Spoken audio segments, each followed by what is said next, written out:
কিমান আৰু মিছা মাতিব, কিমান আৰু তথ্য লুকুৱাব। আমাৰ চকুৰ আগতে আমাৰ কলিজাটো কাঢ়ি লৈ যোৱা হ'ল আৰু আমি আজিও অন্ধ হৈ আছো নেকি? জুবিন গাৰ্গক যিসকলে শেষ কৰিলে তেওঁলোকৰ হাত বহুত দীঘল হ'ব পাৰে, কিন্তু আমাৰ আৱেগতকৈ ডাঙৰ নহয়। ৰাজনীতিৰ লেতেৰা খেলত আজি আমাৰ শিল্পী বলি হ'ল।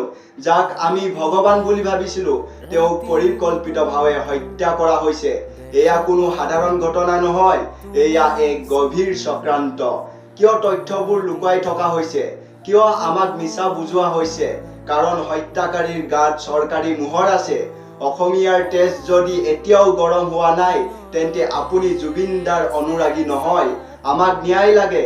সেইসকল হত্যাকাৰীক ফাঁচি দিব লাগে যিয়ে আমাৰ আৱেগক হত্যা কৰিছে।